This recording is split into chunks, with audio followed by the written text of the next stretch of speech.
and Minister will give us a brief remarks, and after that we will have time for your questions. Commissioner, please, floor is yours.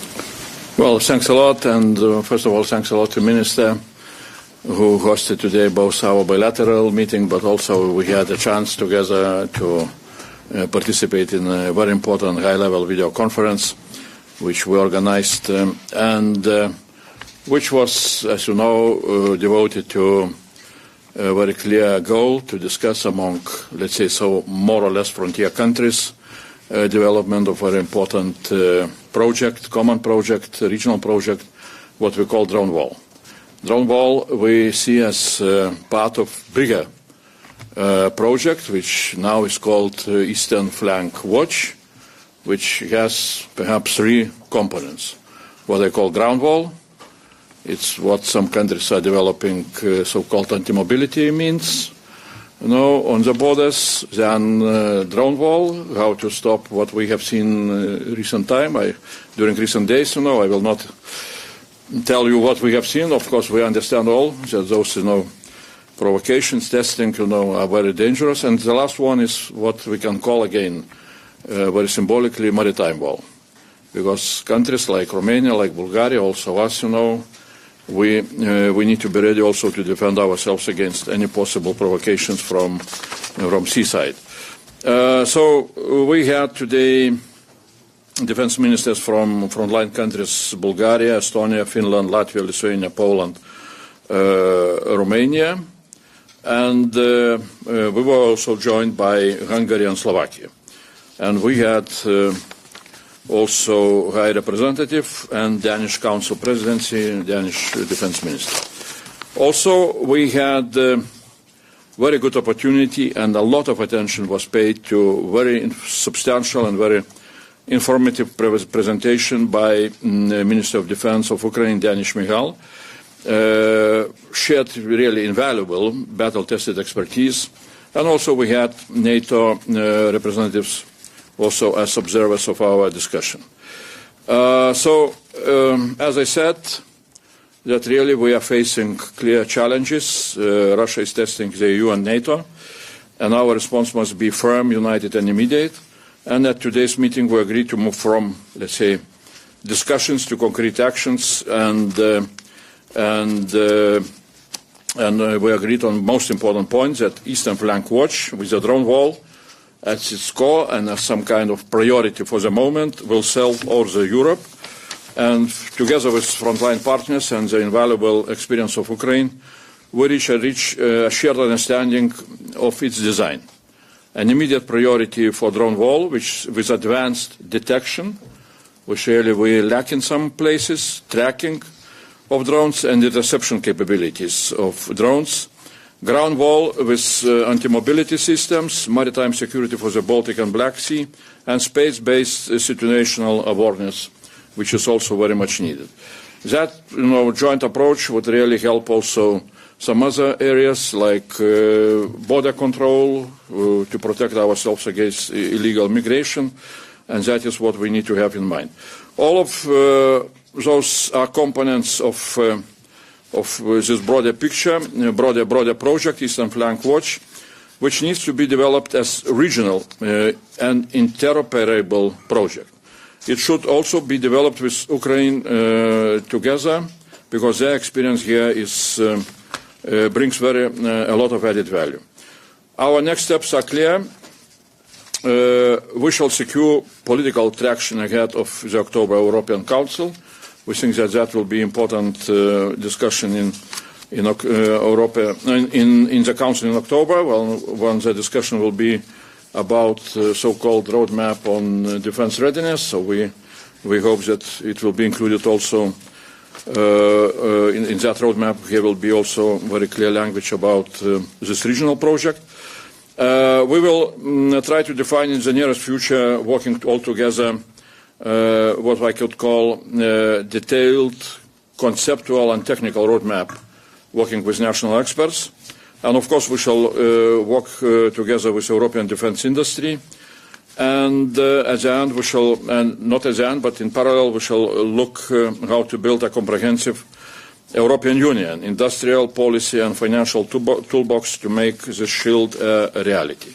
So meeting was really very important. Again, I thank very much all the participants, but especially Minister Antti, since we did hear from Helsinki exactly that job.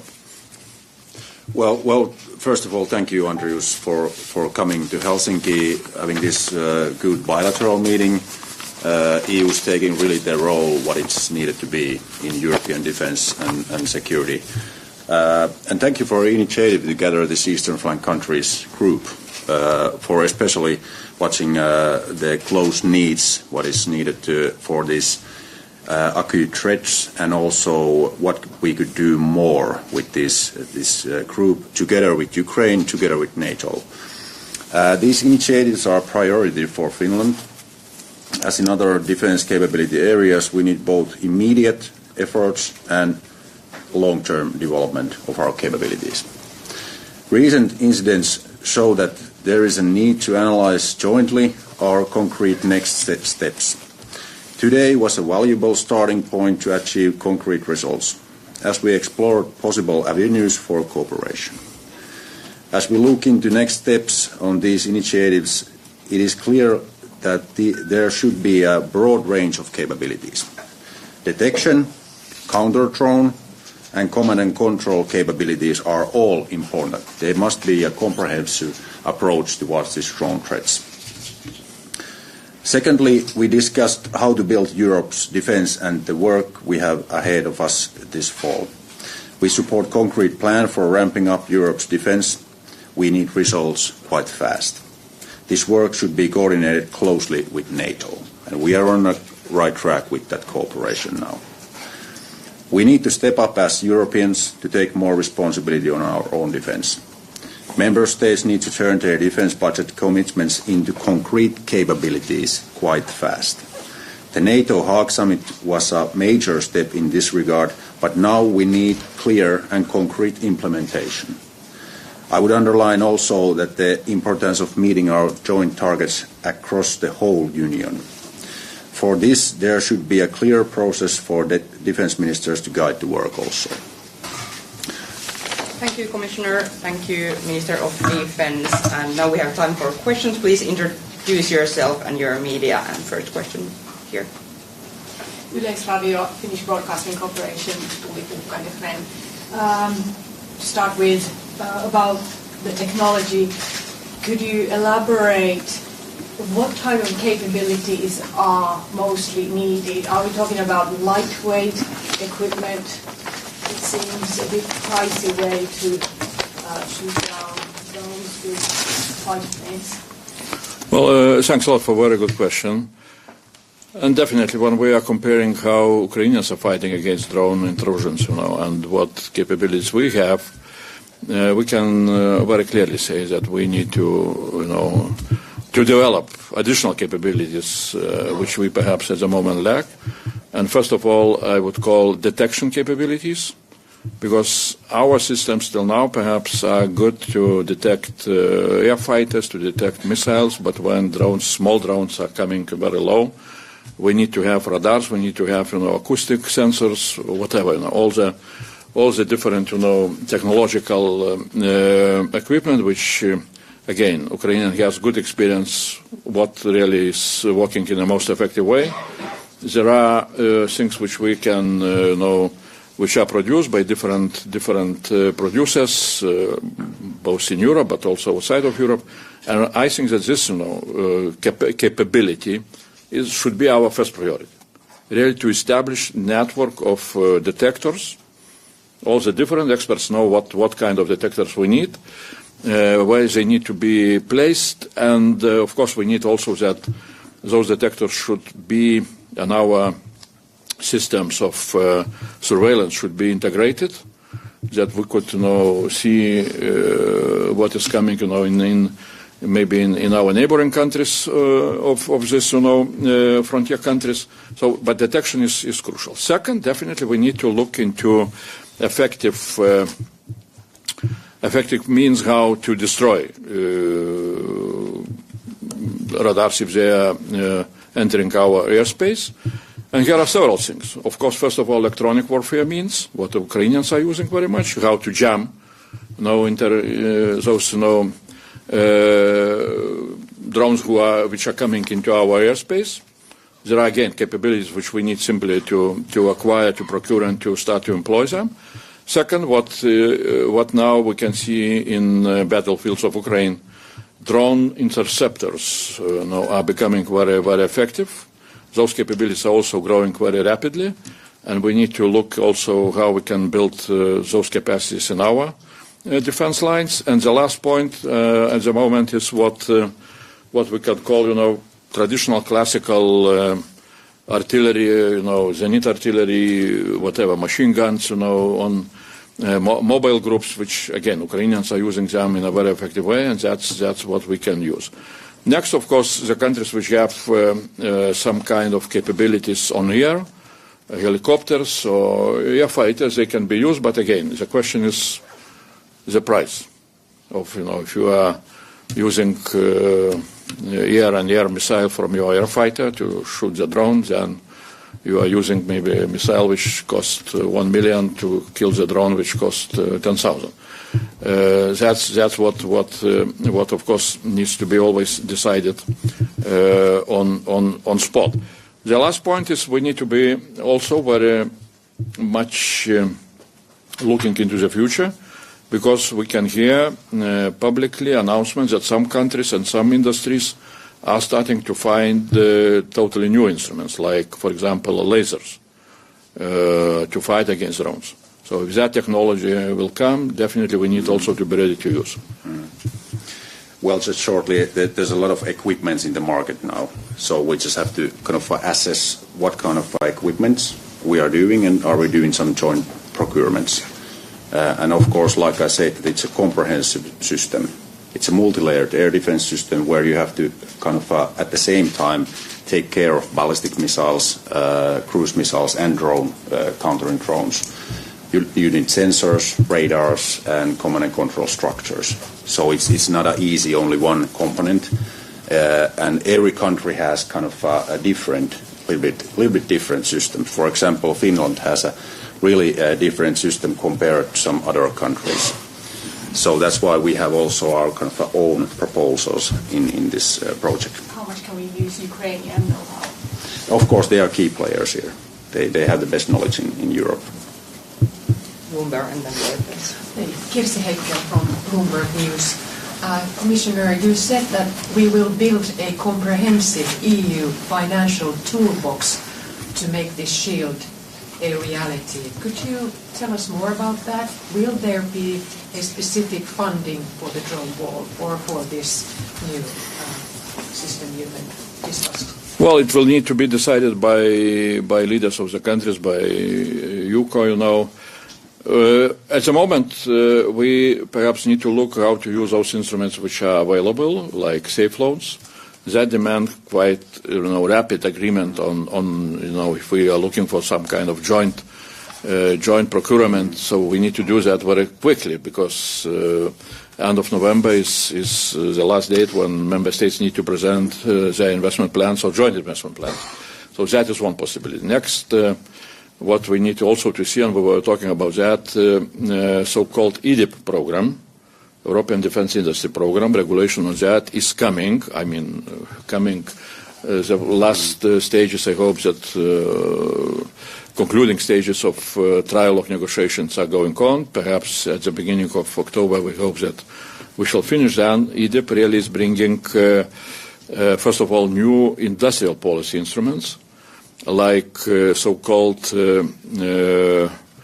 European Defence Projects of Common Interest, DPCI, which would really allows, some kind of such regional projects to become really a project of common European interest, and that creates, some new possibilities. And also, very important is in EDIP also totally new legal idea, legal proposal, so-called SIAP, which difficult to even to remember all the words in structure of European armament program. SIAP, yeah, that's, But it allows to create, again, some kind of legal basis for member states who want to join into some kind of regional project, collective project. And that legal basis then allows, to have some very important benefits. For example, to have much more effective procurement system. That's what is important if we want, very rapidly to develop needed projects which will require procurements. It will allow also to have some benefits with exemption from VAT taxes and so on. Those are some possibilities which are coming with EDIP, but EDIP also is coming with new budget line, not very big. At the moment, 1.5 billion. We're still negotiating, and the Parliament, European Parliament, is very strong, demand to have more financial resources in this program. We shall see how it will go. But definitely in UCO, I think that also the questions can be raised about possibility to find some kind of new financial instruments, but that should be decided at that level. Yeah. Well, nothing to add. Okay. Then Reuters and there. Thank you. Anna Gorman for Reuters News. I would like to ask Commissioner whether there is any concrete timeline for this project. Timeline is one, which I can announce. We agreed that ministers will delegate what we call Sherpas for this project, and we want to have very soon meeting really of Sherpas where we will start to develop more concrete roadmap on all the development of the project. My intuitive thought is that really, as Minister said, there are different options, different national developments. We need to see what is at the moment, what is the most urgent priority. Since again, that can be a little bit different from different countries, but what I see, for example, Baltic states, Poland, and especially those provocations with the drones, recent ones, I see as a priority really, first of all, to have effective detection system. Effective detection system, because that, from my point of view, is lacking at the moment. And if we shall not see, who is flying in, then definitely, everything else will not be working. Some experts are saying that substantial part of the whole project of drone wall can be developed during 1 year period.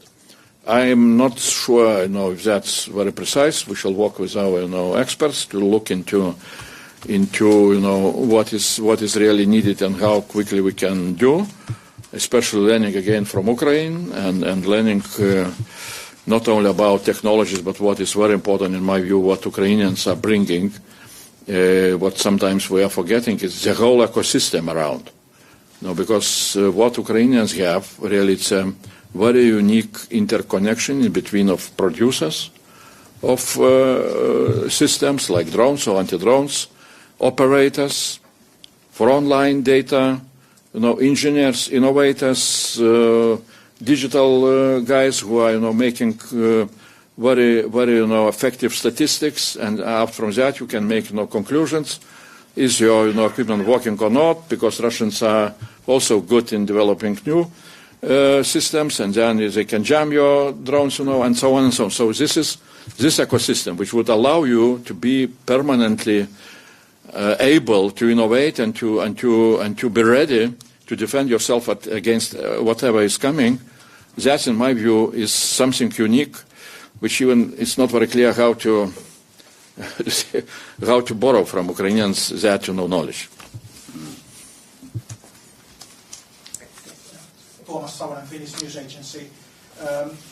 As we all know, Finland has a very long border with Russia, more than 1,300 kilometers. So how do you see this border? How big a challenge is it for the drone wall, and would this drone wall cover the whole Finnish-Russian border? It's if you're asking me. So well, in my view, really, we need to have we really need to, well, together with Ukrainians, but we need to understand what kind of system we need to develop to be most effective. Again, we need to recognize that at the moment, our effectiveness to fight drones was not at that level which we need to have. And definitely, Finland has 1,300 kilometers. My country, Lithuania, has around of 900 kilometers, if to calculate also the border with Belarus. Mm. So all of us, we have quite a big distances which we need to find a way how we can be effective. And that is what we shall work on. It's both, it's both technological concepts which are needed and very soon, but also, in some way, conceptual background, how such a defense should be organized in the best way. Yeah, and of course, for example, Finnish perspective that we have had a quite strong national defense planning in overall all the domains, land, sea, air, and cyber, and nowadays also space. So how we are approaching this. And together, of course, with Interior Ministry, because the Interior Ministry's tools to border control and interior domestic civil infra problems are Interior Ministries. But these military threats, we have overall comprehensive planning, for example, to the air defense.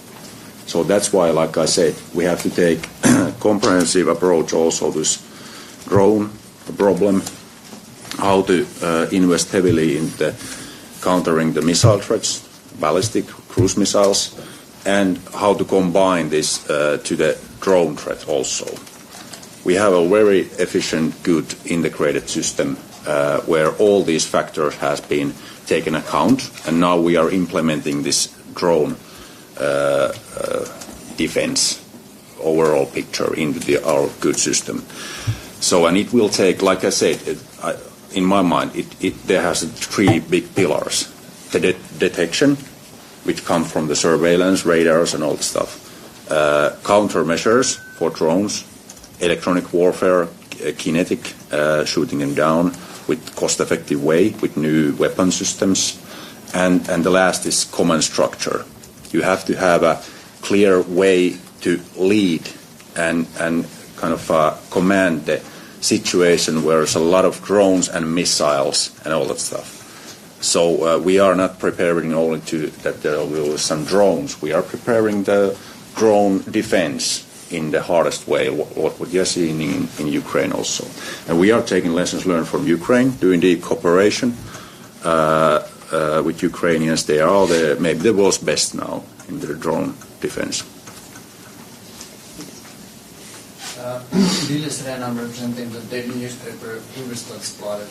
I'd like to ask Mr. Kubilius, earlier today, Finland's Prime Minister Petteri Orpo said that he demanded that countries he said that in Southern Europe should show solidarity towards Finland and the other countries that have a border towards Russia. In this question, felt like they're obliged to do so because Finland has funded them in economic crisis before.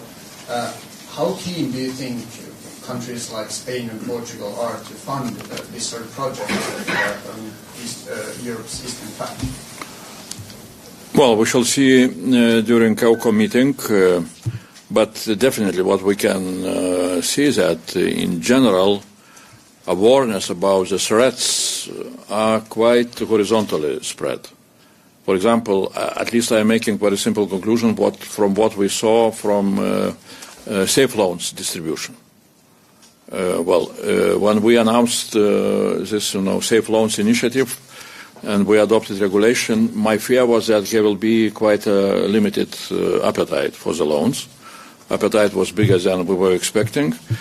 And it appears that, such member states, that not only, let's say, eastern flank member states were taking those loans. Italy, France, Spain were among the biggest countries which asked a big amount of loans, so which means that they also are concerned about defense. And definitely everybody understands that now, the countries of what we call frontier countries are defending not only themselves, but they are defending the whole Europe.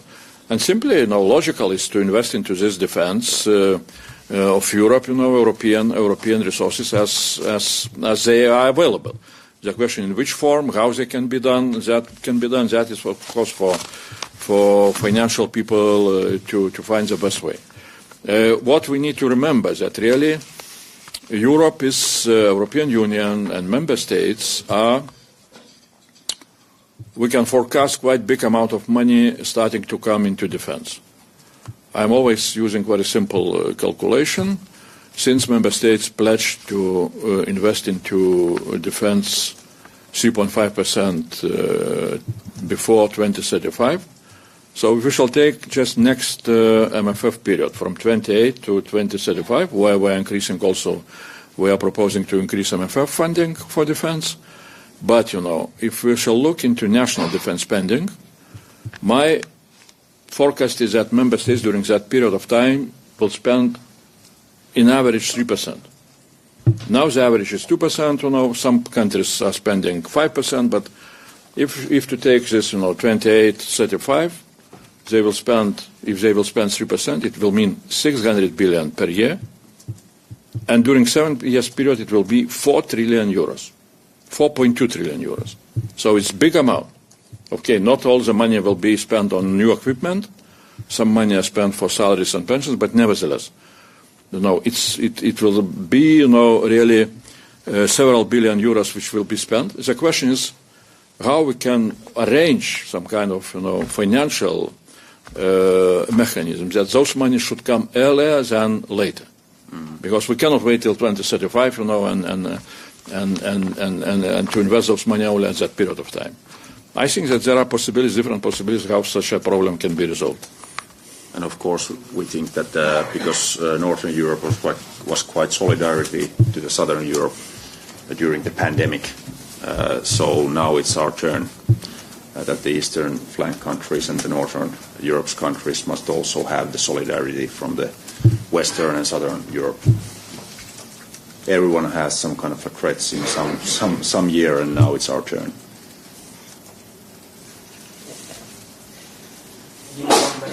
From Iltalehti. Defense Minister Häkkänen, Prime Minister Orpo hoped that the drone wall would be ready sooner than a year. What is Finland's drone countering capability at the moment? Let's say that Russia sends 70 drones. Will we be able to defend ourselves against them? And what are Finland's biggest needs when it comes to countering drones?